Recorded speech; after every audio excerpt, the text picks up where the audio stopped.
Baru terungkap. Ngapain sih harus ke tanah suci segala?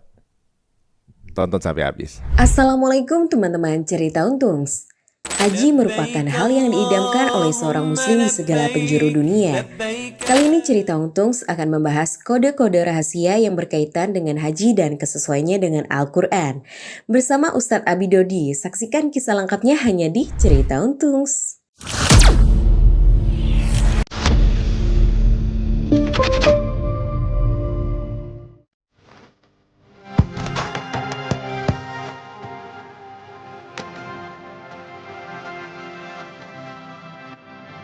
Assalamualaikum warahmatullahi wabarakatuh. Apa kabar semua pemirsa cerita Untungs? Terima kasih untuk yang terus memberikan masukan kepada kami dan juga doa-doanya. Terima kasih banyak dan semoga setiap tayangan dari cerita Untung memberikan keuntungan buat teman-teman semuanya. Ada edukasi yang bisa didapatkan, wabil khusus untuk diri sendiri, mudah-mudahan tambah ilmunya dan juga buat teman-teman semuanya.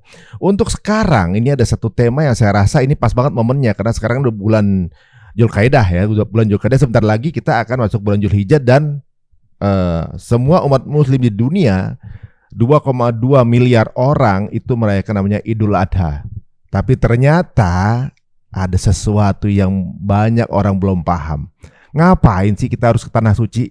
Nah, orang datang ke sana ikutan tawaf, sa'i segala macam, tapi nggak tahu sebenarnya ngapain sih? Emang perlu kayak gitu segala? Kita akan tanya langsung sama guru kita. Mari sama-sama kita ketemu dengan Abi Dodi. Assalamualaikum warahmatullahi wabarakatuh. Waalaikumsalam warahmatullahi wabarakatuh. Sehat Abi? Alhamdulillah. Alhamdulillah. Alhamdulillah tetap semangat. Alhamdulillah pastinya sehat. Walafiat. Walafiat. Hangat. Mantap. Mantap. Alhamdulillah. Ini menarik Bi. Ya. Biasanya kan ya semua orang umat muslim di dunia nih 2,2 miliar orang. Kalau saya karena berada di dunia media nih, konser yang paling besar di dunia aja nggak seramai ini. Sampai hari kiamat ini ya. Sampai hari kiamat gitu kan. Konser yang paling top. Kalau konser buat cuma 50.000 penonton itu bisa latihan sampai 6 bulan itu IO-nya gitu kan. Kalau di Masjidil Haram ini kan Luar biasa. yang harian aja nih konsernya sehari 5 kali. Yang datang situ 500.000 sampai 1 jutaan itu yang masuk ke masjid ya. Ramadan total bisa sampai 43 juta tahun lalu yang sholat. Yang sholat tuh totalnya. Kemudian daftar tunggunya kalau misalnya lagi nonton konser tuh paling yang ngantri untuk dapat tiket berikutnya paling ada 50 orang, 100 orang. Ini kan Jutaan. 1 juta per negara ibaratnya gitu kan. Ya, jutaan. Harga tiketnya nggak murah gitu. Udah gitu biasanya kalau nonton konser yang ngasih pertunjukan gitu, yang datang itu cuma menikmati pertunjukan. Kalau sekarang yang udah bayar datang, dia juga yang gerak, dia juga yang kerja gitu. Maksudnya dia juga yang harus ngelakuin segala hal. Ini kan unik ya, karena ditambah dilakukan di tempat termahal di dunia Bi ini. Tempat di 1 meter di Masjidil Haram itu berapa miliar itu, orang yang dagang di bawahnya Jam-Jam Tower itu katanya per tahun 5 miliar. Saya bayangin kalau beli berapa itu. Nah, ini kan berarti ada sesuatu hidden fenomena yang mungkin orang banyak yang kalau ke tanah suci itu cuma ya ritual aja, datang tawaf keliling-keliling, Gitu aja ya. sa'i gitu, udah selesai gitu aja, nggak tahu maknanya apa, taunya ritual aja gitu. Kalau dihitung ada berapa juta sudah sejak Baitullah ada Indonesia, sudah ada jutaan sudah kan? Yang ke sana? Ya sudah kan. Wah, udah banyak. Artinya sudah mempengaruhi bangsa kita. Kenapa bangsa kita kok kalah gitu? Oh iya ya. Kalau memang itu ada impactnya bisa dirasakan, impact mestinya kan udah berubah gitu. Berubah pola pikirnya, Benar, pola benar, pikir, benar. pola tindakan, Benar, pola benar. bicara, Benar, pola benar. di semua sifatnya, pikiran, ucapan, tindakan. Dan itu mewarna di semua tempat, baik di bidang apa saja. Iya. Kata istilah Allahu Akbar kan artinya akbarkan di setiap tempat di mana saja aku. Ekonomi kau yang hebat, umat Islam yang hebat, hukum kau yang hebat. Allahu Akbar itu artinya jadikan aku di mana-mana akbar gitu. Tapi kenyataannya kok kenapa kita ini ada yang salah berarti? Kita kayak negara konsumen gitu ya. Maksudnya kitanya tuh cuma jadi objek bukan pemain gitu kan. Makanan bagi orang-orang lain. Nah, itu dia gitu. Nih kalau nggak salah dengar kan ini baru 100 tahun belakangan nih kita nih jadi ya bisa dibilang ya kita cuma banyak doang gitu, Wi. Ya, gak ada kualitas. Bukan playmakernya nih kita nih. Di surat 24:55 itu dikatakan kalau kau betul-betul menang, betul-betul kau melakukannya, kau bisa menguasai dunia. Oh. Tapi sekarang kita nggak bisa kuasai dunia. Ada yang salah berarti. Nah, itu dia. Nah, berarti salah caranya, salah sholatnya, salah tawafnya. Apanya? Kan pernah dengar kita dengar hadis. Ya. Itu yang tawaf semua bisa dari binatang. Bahaya tuh kan. Makhluk yang di luar dugaan kita kan. Kalau kita salah, bisa juga termasuk dalam diri kita ini. Kita siapa yang tawaf itu? Kalau kita nggak mengerti apa tawaf itu sendiri gitu kan. Iya. Nah, itu. Nabi bersama para sahabat itu kan cuma modal Quran dan hadis bisa menguasain dunia. Lain emang Quran hadis sekarang beda bagaimana? Kok kita tetap aja jadi konsumen doang gitu? Ya, ada apa yang istimewa di dua tempat itu? Apa tuh? Bismillahirrahmanirrahim. Assalamualaikum warahmatullahi wabarakatuh. Assalamualaikum warahmatullahi wabarakatuh. Qala rabbi shrah li sadri wa yassir li amri wahlul 'uqdatam min lisani yafqahu qawli. Dua tempat yang dijaga Allah sampai hari kiamat. Karena dua tempat itu turunnya Al-Qur'an. Jadi berbondong-bondong haji sana sebenarnya adalah menyambut Quran itu. Muliakah dirimu? Cerdaskah otakmu? Karena dua tempat itu adalah Makkatul Mukarramah, Mekah yang mulia. Kalau dalam diri kita yang mulia adalah hati kita. Kalau diibaratkan Mekah itu adalah hati kita, itulah Mekah kita itu. Oh, yang paling importannya di dalam tubuh. Yang mulia itu. Turun Quran nggak di hati kita sekarang? Madinatul Munawwarah, Madinah, kota yang cemerlang, otak kita. Jadi kalau kita turunkan Quran ke otak kita cerdas berarti. Selama ini Qurannya turun gak ke hati kita, turun gak ke otak kita. Mohon maaf, mungkin turun ke mata hilang, turun ke telinga hilang, ke ucapan hilang gitu saja. Sekedar kita hafal, gak masuk ke hati kita menjadi kemuliaan baca Al-Quran itu. Gak masuk ke otak kita menjadi kecerdasan, bisa menguasai di setiap tempat kita. Gitu. Oh, ya benar juga ya. Kalau dibilang seperti otak kita, emang Rasulullah berstrategi di Madinah ya. Dahsyat benar. Waduh. Makkah Mukarramah, hati yang mulia karena memang turun Quran itu. Jadi kalau Al-Quran itu turun, kita sambung ini ya. Al-Quran itu turun di dua tempat. Satu Makkah, satu lagi Madinah. Iya. Ini dua kota ini. Ya. Ini Makkatul Mukarramah mulia. Ya. Apa yang mulia? Hati kita. Madinah, otak kita yang cemerlang. Apa? Cerdas. Cemerlang. Apa itu kita? Otak kita. Jadi kalau gitu, kalau kita pergi haji, makanya disemai. Hatinya harus mulia, otaknya cerdas. Pulang dari haji, kalau nggak mulia hatinya berarti salah hajinya. Oh. Pulang dari haji, kalau otaknya dunia lagi ya dipertanyakan dia. Harus ada tuh. Jutaan orang baca Quran kan di sana. Jutaan orang. Berarti ini keren ya. Berarti pulang dari haji itu mestinya otaknya high tech, hatinya high touch. Betul. Selama ini tidak bisa sentuhan hati karena kurang mulia, gampang baper. Oh, iya. Tahu nggak ciri pemimpin yang bernama pemimpin yang buruk? Surat 28 ayat 4. Ya. Sungguh Fir'aun telah berbuat sewenang-wenang di bumi. Pertama sewenang-wenang di bumi. Terus, kalau kau sewenang-wenang di sana, maka cara kepemimpinanmu di Mekah di Madinah adalah seperti Fir'aun. Kalau kita ketika di sana sewenang-wenang. Sewenang-wenang.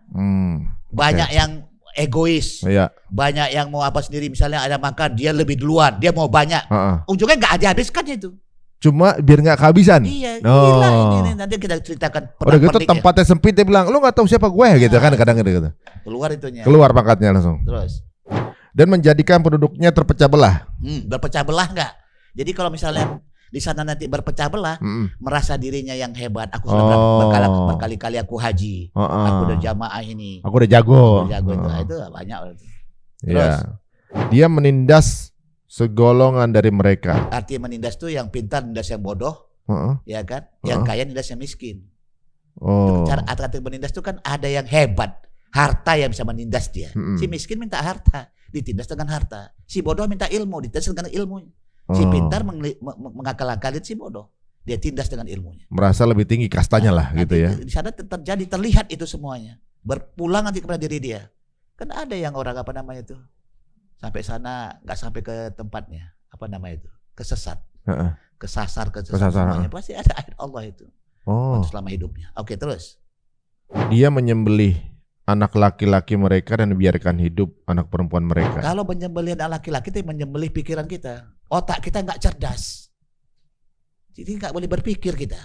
Itu pemimpin yang nggak benar itu. Jadi kalau misalnya di sana kita nggak diajarkan untuk mengapa tawaf, mengapa sa'i, mengapa harus ber7 kali, mengapa semuanya, diajarkan otak kita supaya cerdas. Kalau nggak kita bunuh pikiran kita. Ciri orang Fir'aun itu cirinya Ya. adalah membunuh laki-laki. Laki-laki simbolnya, Sem- simbol laki-laki adalah pikiran. pikiran. Simbol perempuan Hati. perasaan. Perasaan. Jadi yang dikembangkan adalah perasaan, yang dihidupkan perasaan. Gampang sakit hati, gampang dipuji, baperan, dipuji GR, dibully, sakit hati, dibully marah. sakit hati. Itu. Sakit hati. Nah, Oh. itu yang apa? Dan pikiran nggak tajam, dibunuh pikiran, nggak ngerti apa-apa. Yaudah ikut dari sononya memang sudah begitu. Boleh juga filosofi ini ya. Menyembelih anak laki-laki berarti menyembelih Pikiran kita tidak pikiran jalan, kita, membiarkan hidup membiarkan perempuan. perasaan. perasaan baper ya. Bapernya. Oke. Nah itu yang terjadi. Jadi gampang kita tersinggung, gampang ini semuanya. Itu ciri-ciri. Nanti di sana tuh gampang sekali tuh, yang tersinggung, yang apa semua itu. Jadi Ya gampang senggol. sama-sama di dalam hotel. Ya. Udah. Dia sukanya nggak pakai AC. Dan 7 orang, 8 orang. Ya. Suka pakai. Dia matikan. Nggak suka pakai AC, matikan. Tapi yang satu suka pakai AC, itu bisa bertengkar gara-gara AC itu. Itu adalah menghidupkan perasaannya. Kenapa enggak? Aku biarkanlah orang pakai AC. Aku siapkan hatiku untuk hangat. Kan gitu harusnya. Biarlah mereka mematikan. Aku siapkan AC dalam diriku. Harus begitu harusnya. Jadi apapun kondisinya mestinya bisa terima gitu. Artinya membantu orang lebih cepat. Kan orang yang terbaik adalah khairun nas anfa'uhum linnas, bermanfaat bagi orang lain. Artinya beri kemenangan ke orang lain duluan, ya kan? Gitu. Oh, justru serving ya jatuhnya, biar aja orang lain dulu yang menikmati itu. Itu masalah tidur lampu dinyalain sama matiin aja bisa perkara tuh. Perkara berantem itu, bisa nggak ngomongan tuh. Bisa nggak ngomong. Bayangkan 1 hari masih mending, 2 minggu, 22 hari, 40 hari di sana. Bertengkar lebih banyak gara-gara zam-zam. Ini zam-zam yang kita punya. Abi dikasih zam-zam nih, sudah. Udah yakin kita punya semuanya. Ya Allah, ditaruh di sini. Tiba-tiba ada seorang bapak mengklaim dia punya. Pak, ini saya punya, Pak. Enggak, nih saya punya jadi, Pak. Ya Allah, ini kan sudah ambil, Pak. Silahkan ambil. Harus legowo dan harus dipaksa untuk ikhlas untuk belajar itu. Nanti Allah kasih yang terbaik nanti pada akhirnya. Waktu pulang dikasih Allah yang terbaik. Zam-zam ada 1 atau 2 itu. Bayangkan tuh. Macam-macam cara itu nanti bertengkar gara-gara perasaan tuh dihidupkan, enggak dikendalikan. Harusnya kendalikan alam rasa itu. Gitu. Berarti mestinya lebih banyak sabar ya. Iya, Pemimpin tuh lebih banyak sabar mestinya kan. Makanya Al-Quran turun di 2 tempat. Kenapa? Karena orang untuk menghargai wahyu Allah ini. Jadi pergi haji sana menyambut kedatangan wahyu Allah. Gitulah bahasanya. Hei kalian, kuundang ke Mekah. Hei kalian, kuundang ke Madinah. Supaya kau mulia hatimu di Mekah. Supaya kau cerdas otakmu di Madinah. Pakailah otakmu. Pergunakanlah hatimu supaya peka, supaya mulia. Pulang kalian punya kemuliaan yang hebat daripada orang yang tidak pergi. Kalian lebih cerdas daripada orang yang tidak pergi. Itu harusnya. Tapi kenyataannya ada jutaan di Indonesia ini. Makin bodoh nggak bangsa kita semakin cerdas. Berarti nggak nyampe ke dalam. Nah itu makanya kita pelajari. Masih di ritualnya nih. Ritual. Nyambung nih, Abi. Dia Firaun termasuk orang yang berbuat kerusakan. Terus yang kelimanya hadiah buat kita. Ayat 5 Dan itu. kami hendak memberi karunia kepada orang-orang yang tertindas di bumi Mesir itu. Di bumi mana Indonesia. saja yang tertindas, tapi dia kembali kepada Allah, Allah akan tolong terus. Dan hendak menjadikan mereka pemimpin dan menjadikan mereka orang-orang yang mewarisi bumi. Nah itu. Jadi, warisan kita, bumi kita ini dipertahankan. Kan banyak orang yang masuk ngambil ini. Kalau kita pergi haji benar, maka tidak akan berani orang-orang luar mengambil negeri kita. Karena jaminannya kalau kau benar ketakwaanmu di haji sana, maka hatimu mulia, otakmu cerdas, bumi yang kau punya tidak akan pernah diambil oleh Allah. Nah, gitu. Berarti udah jutaan yang ke sana nih, yang ke Tanah Suci ya, udah jutaan dari umroh dan haji. Masa nggak ada satu aja yang jadi pemimpin? Nah ini ya, makanya kita agak sindiran lebih tajam lebih ini semuanya. 250 juta lah orang ini di Indonesia yang udah berangkat udah ya 100-an juta ada kali. Kita mengharapkan tetap doa, ya Allah kabulkan, mabrurkan ya Allah orang-orang yang berangkat kemarin, tahun-tahun kemarin, yang sekarang dan akan datang. Mabrur ya Allah, tak tahu engkau yang punya ya Allah. Begitu. Ka'bah ini dibentuk oleh Allah. Gambarnya ada 6. Ada apa namanya? Sisinya ada 6. Ini Hajar Aswad, Maqam Ibrahim, Hijr Ismail. Ini sebagai simbol Baitullah, rumah Allah. Sebagai simbol ibu kita, bapak kita, dan anak. Jadi kalau mau pergi ke Baitullah, ke rumah sana, contohlah. Wahai Ari Untung, kau mau kemana? Mau ke sana ya Allah. Kemana kau itu? Ke Baitullah. Jadilah kau Ibrahim bagi anakmu. Jadilah kau Ismail bagi bapak makmu. Venita, kau mau berangkat? Iya. Jadilah kau bagaikan seorang ibu bagi anakmu Hajar. Dan jadilah kau seorang anak bagikan Ismail kepada orang tuamu. Harusnya cerminan itu yang dibawa pulang oleh kita. Aku seorang Ismail karena aku adalah anak bagi orang tuaku. Aku seorang Ibrahim karena aku adalah bapak bagi aku. Aku seorang Hajar karena aku adalah ibu dari anak-anakku. Dia cerminkan itu semuanya. Nah, kita lihat gambarnya. Coba lihat. Ibu, bapak, dan anak. Nah, kecerdasan haji umroh.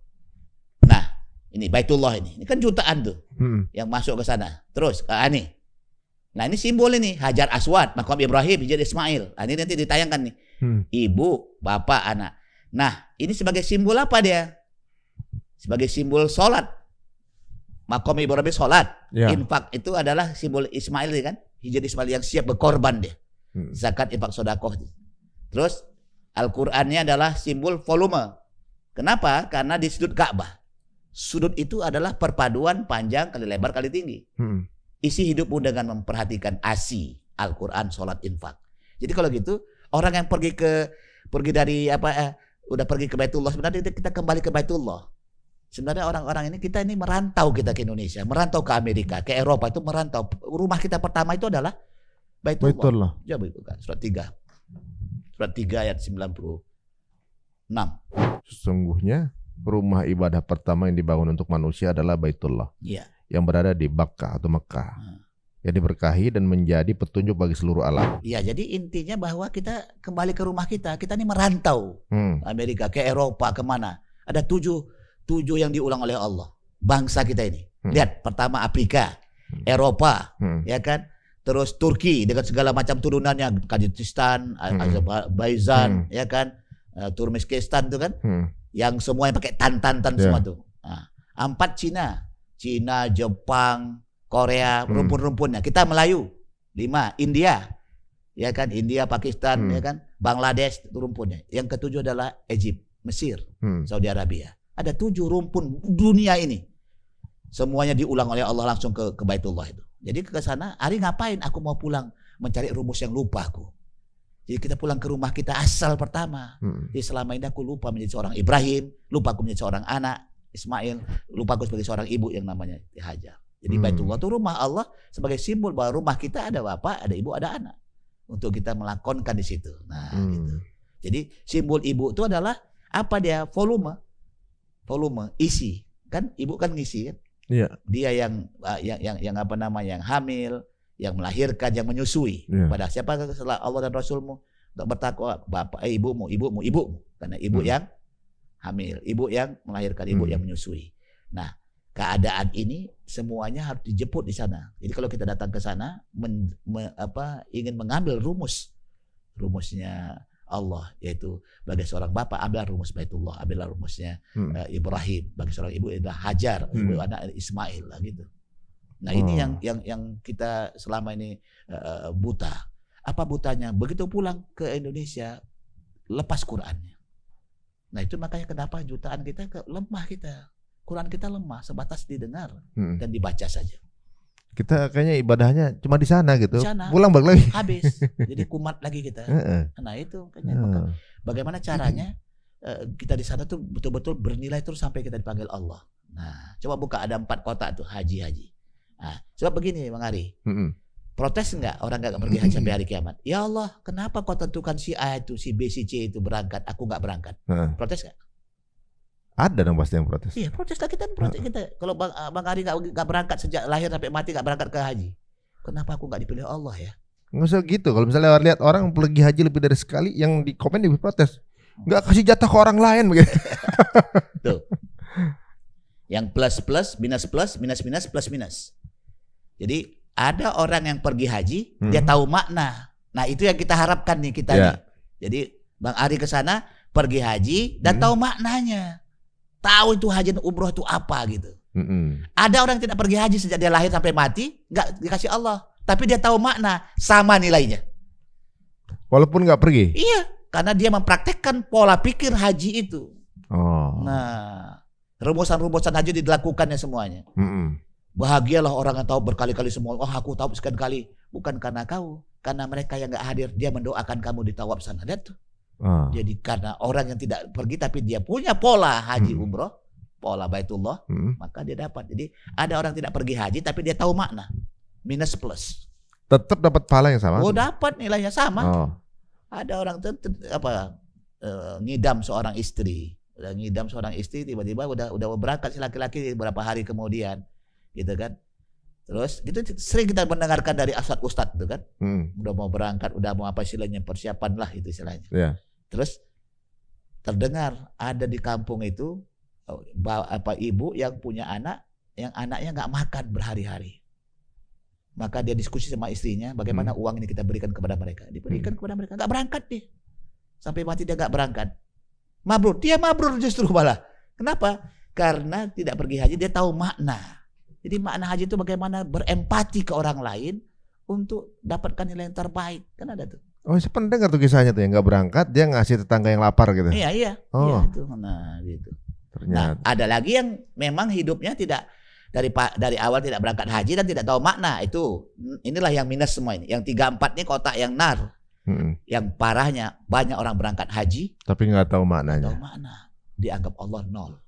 Habis. Jadi yang nggak pergi haji tapi tahu maknanya sama dengan yang pergi dan tahu maknanya. Itu dia intinya. Berarti sebenarnya kesimpulan akhirnya adalah menjalankan maknanya sebenarnya. Maknanya terapan dari itu apa sebenarnya? Inna sholati wa nusuki wa mahyaya wa mamati lillahi rabbil alamin.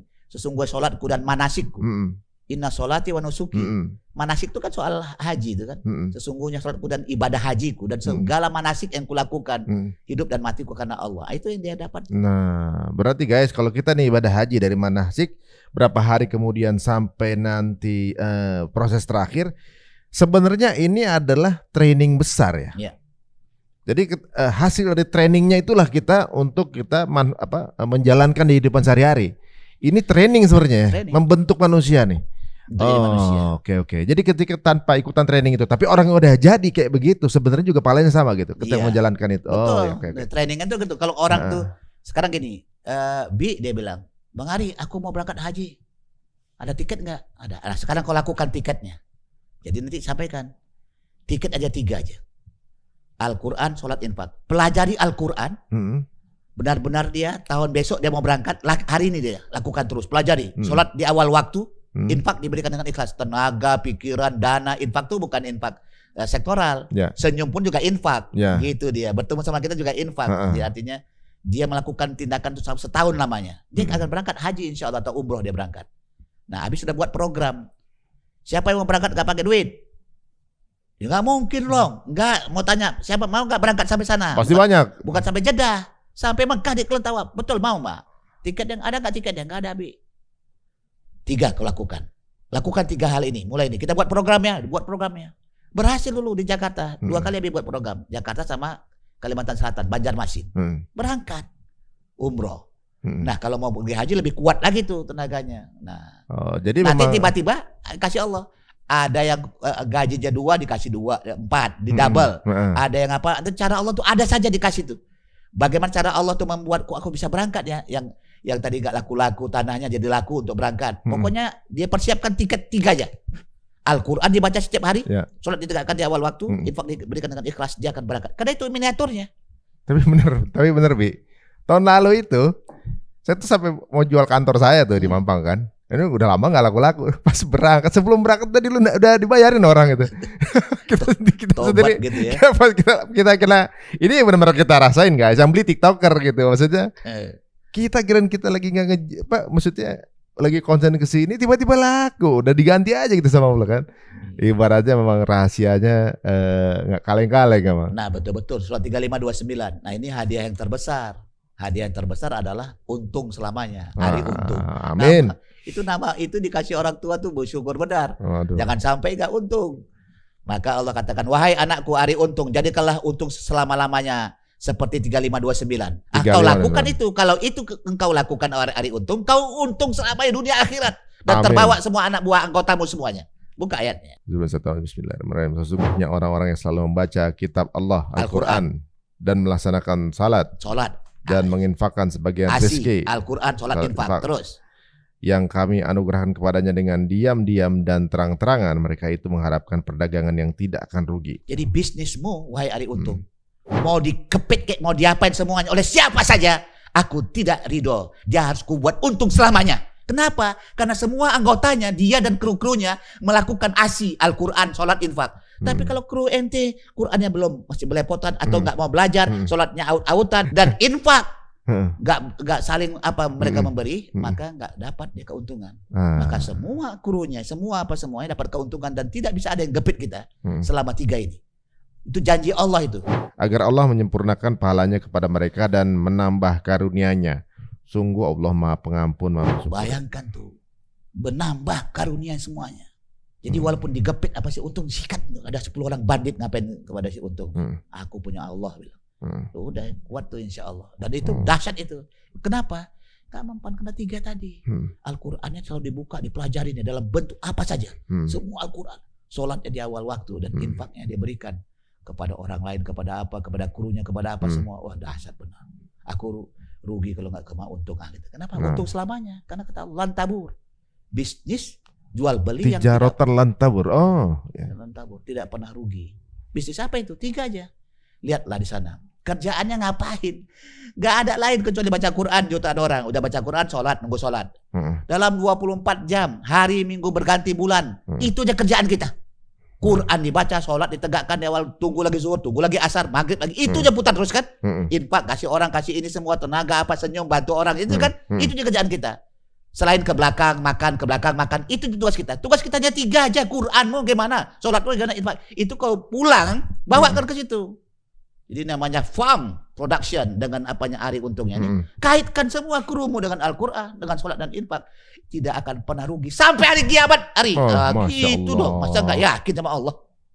Mantap itu. Itu. Waduh. Nah, itu orang menang kita ini. Nah, kalau bangsa kita ini, negara kita ini, pemerintahannya, pemimpin sampai ke bawahnya melaksanakan, mengestafetkan Quran, sholat, infak semua ini berjaya dan mengalahkan semua negara. Janji Allah itu. Itu dilakukan Rasulullah. Apa sih kehebatan Rasulullah kok sampai mendunia? Karena Qurannya, estafet Quran, sholatnya, infaknya, sahabat. Hebat-hebat perang yang berdasarnya tetap mereka adalah orang yang sholat, orang yang saum, orang yang melakukan rukun iman, rukun Islam. Nah, mudah-mudahan nanti kita akan punya pemimpin seperti itu. Ya, minimal farm production-nya dilakukan setelah pulang nanti. Pulangnya ya? Iya, ke krunya itu. Waduh. Buat rubah pola mindset. Kita tarbiyah lagi ntar sama Abi. Iya, nanti bayangkan nanti. Mindset kemarin sudah berangkat haji, terus kemarin gak ada perubahan si hari itu kata malaikat. Ini beda. Dia pergi dalam rangka dalam keadaan untuk bawa nilai. Apa hadiahnya nanti, wahai Bang Ari, kami mau dapatkan hadiahmu. Ini kurma itu biasa, orang kasih kurma, apalagi hadiah kecerdasanmu, kemuliaanmu di sana. Kalian duduk sekarang, aku mau berbicara. Hadiah besar yang kudapatkan. Bisa diestafetkan itu. Makkah dan Madinah tadi, itu baru top. Iya. Mudah-mudahan semua yang berangkat kayak gitu dapatnya nih. Jangan terlalu banyak buka setan gepeng. Karena kalau buka di sana susah dapatnya. Yuk selfie yuk ini selfie, ini track, ini semua. Terus tiba-tiba pulang ke Indonesia, iya aku udah selfie nih, sebelahnya onta. Dipajang besar nama onta. Jangan selfie kata Allah. Kalau selfie kita nggak dapat apa-apa, kosong. Surat 3:9. Jangan sekali-kali kamu terpedaya oleh bolak-balik perjalanan orang-orang yang kufur di seluruh negeri. Ya artinya lewat apa kekufuran? Lewat ini kan perjalanan lewat handphone tuh semuanya. Di mana saja, di kafe, di mana handphone semua. Di mana saja di dunia ini. Si anak, si orang tua, siapa saja. Oh ya, maksud bolak-balik tuh bolak-balik orang-orang, ada postingan orang. Iya, semua di posting. Wah, coba tuh. Bayangkan kayak pasar nih handphone kan? Pasar nanti di sana, nggak tahu lagi dia makna gua. Pokoknya sekedar lepas tawaf, sekedar lepas sa'i, sudah lepas sa'i, udah selesai semuanya. Tetap dia nggak tahu makna. Kata Allah, dia telah dihilangkan dengan makna itu apa? Kosong deh, nilainya nggak ada. Musim haji adalah beberapa bulan yang dimaklumi. Barang siapa yang menetapkan niatnya dalam bulan itu akan mengerjakan haji, maka tidak boleh rafats, berbuat fasik, dan berbantah-bantahan di dalam mengerjakan haji. Dan apa yang kamu kerjakan berupa kebaikan, niscaya Allah mengetahui. Jadi semua batal haji kita gara-gara 3 itu aja. Rafas. Rafas itu apa tapi? Soal seks. Cewek kau berapa? Ini kau berapa? Bicara tentang Ngobrolin aja. ngobrol. Rusak. Fusuko. Fasik. Sudah kan? Fasik. Soal harta benda. Jidal soal pangkat jabatan. Jadi banyak tuh yang begitu-gitu. supaya lebih Stop, enak. mudah-mudahan Lihat enggak. ya. Fala rafasa, seks. Fusuko, perut. Jidalah, jantung. Jadi kalau digambar begini. Jidalah itu artinya apa? Jidal, apa? Bertengkar. Bertengkar. Ya dia. Ini seks, namanya SPJ. Apa namanya? SPJ. Apa SPJ? Seks, Seks, perut, jantung. jantung. Ini otak. Harusnya kan otak ngatur jantung, otak ngatur perut, otak ngatur seks. Yang terjadi seks, perut, Ngatur jantung, dan otak sejajar. Namanya makhluk horizontal. Apa makhluk horizontal itu? Adalah binatang. Jadi tujuan orang ke sana hanya cari keuntungan di sini saja. Jadi bicara tentang seks, tentang perut, tentang jidal, tentang harta, tentang pangkatan, tentang jabatan semua. Dia tidak pernah berubah untuk mindset dia untuk memperbaiki diri, untuk lebih baik, untuk lebih baik. Di sana kita lebih banyak potong ekor nanti. Nah, berikutnya nanti kita kaji tentang Apa tuh potong ekor? Apa itu potong ekor, kita episode khusus spesial. Kita pakai slide yang langsung di situ.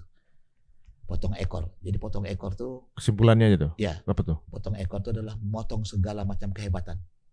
Kau bukan ulama, kau bukan ustadz, kau bukan pejabat, kau bukan siapa-siapa sama. Kau adalah Abdullah. Maksudnya ke sana itu Iya. nothing gitu ya. Nothing. Enggak Iya. bawa apa-apa. Ari Untung bawa cerita untung. Kau telah membawa ekormu itu ke sana. Oh. Abi Dodi karena dia adalah ustadz, dia membawa ekor ustadz ya. Nggak bisa, nggak diterima oleh Allah. Potong ekormu itu. Oh. Bahayanya sudah berkali-kali, aku udah berkali-kali haji, bah itu ekor semakin panjang itu.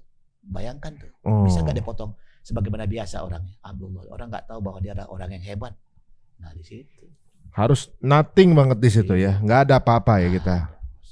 Jadi gelas kosong lah ibaratnya. Nah nanti kalau misalnya sudah selesai semua kerjaan yang terkait sama perusahaan AB, oke lakukan. Tapi minta sama Allah, ya Allah, aku lepaskan ini. Tidak boleh ada terbuka ke dunia tuh hilir mudik tadi. Nggak lagi ke Indonesia, nggak apa kecuali tugas yang tadi intinya. Udah selesai, tutup semua. Sebab kalau itu apa mengganggu ini. SPJ ini. SPJ apa itu? Tentang anak istri. SPJ nggak? Seks. Ada ya. Iya, tentang anak istri kan tentang hubungan seks. Artinya hubungan antar kekeluargaan itu kan gara-gara seks itu awalnya. Nah gitu dia. Soal itu, apa? Soal keluarga. Jadi keluarga pun Kena. ditahan dulu. Iya. Atau bah 24. Katakanlah jika bapak-bapakmu, Bapak satu, anak-anakmu, dua, saudara-saudaramu, tiga, istri-istrimu, empat, keluargamu, lima, harta kekayaan yang kamu usahakan, usaha, perdagangan yang kamu khawatirkan kerugiannya, 7, dan rumah-rumah tempat tinggal yang kamu sukai, lebih kamu cintai daripada Allah dan Rasul-Nya yang berjihad di jalan Allah, maka tunggulah sampai Allah memberikan keputusannya. dia Dan orang Allah, fasik. Siapa dia? dan Allah tidak memberi petunjuk pada orang-orang fasik. Siapa orang fasik itu? Orang yang mendahulukan bapak, anak, saudaranya semuanya. Ini kan hubungan seks. Harta, usaha, rumah, hubungan perut. Siapa dirimu, hubungan jantung. Jadi SPJ. Kalau orang sombong kan jantungnya di ini kan. Seperti dia yang paling hebat. Gitu. Jadi kata Allah, fala rafasa wala fusuqa wala jidala. Jadi lepaskan semua itu. Bisa nggak kecenderungan itu lepaskan? Nah itu. Dan ingat, bawalah nilai itu. Nilai 3 itu yang dibawa. Al-Quran, sholat, infak. Itu yang harus dibawa. Jadi ada target di sana. Hatam Quran. Berapa hari? Di sana 25 hari lah. Nah, katakan 1 hari 1 juz. Harus mulai dari sekarang ini. Iya. Jadi berangkat semua pelan-pelan. 5 lembar, 2 lembar, 2 lembar. Kalau tugas kita hanya baca Quran saja, sholat kok. Iya, enak sebenarnya. Nah itu tidak ada lain kecuali itu aja tiga kita. Nah jadi kalau orang auranya memang sudah dia pelajari Al-Quran, sholat, infak, gak dipanggil Allah, dia sama dengan seperti Baitullah itu. Nah, gitu dia. Jadi pokoknya minimal teman-teman semua yang berangkat besok itu dimulai prosesi hajinya ketika di sana SPJ-nya ini yang dijaga ya sampai selesai jumroh terakhir berarti. Iya, surat perintah jalan ini yang bahaya nih. Kalau orang SPJ surat perintah jalan kan urusannya tentang ini. Duit, gaji, seks ini kan. Kalau SPJ dunia kan ini aja SPJ itu. Surat perintah jalan. Harusnya OJPS. Otak ngatur jantung, otak ngatur perut, otak ngatur satu. Ya. Jadi ada namanya OJPS, ada namanya sepejo. Coba bilang sepejo. Sepejo. Seks, perut, jantung, dan otak. Ini adalah nyatu semua, sepejo. Makhluk apa namanya? Binatang namanya. Binatang. Oh, relate ini berarti, Bi. Karena ini kan sifat binatang kayak gini. Sejajar gitu. Iya. Kemudian pada saat Idul Kurban disembelih sifat kebinatangan kita gitu. Supaya jadi manusia yang Nah, benar. itu. Oh, Masya Allah. itu intinya. Masuk dia. Waduh. Oke, sekarang masuk nih, Bi. Tawaf gitu kan. Tawaf Kan ya. datang pertama tawaf nih. Nah, Apa yang perlu dimaknai? Jadi ketika menjalankan tawaf itu ada dapat feel-nya.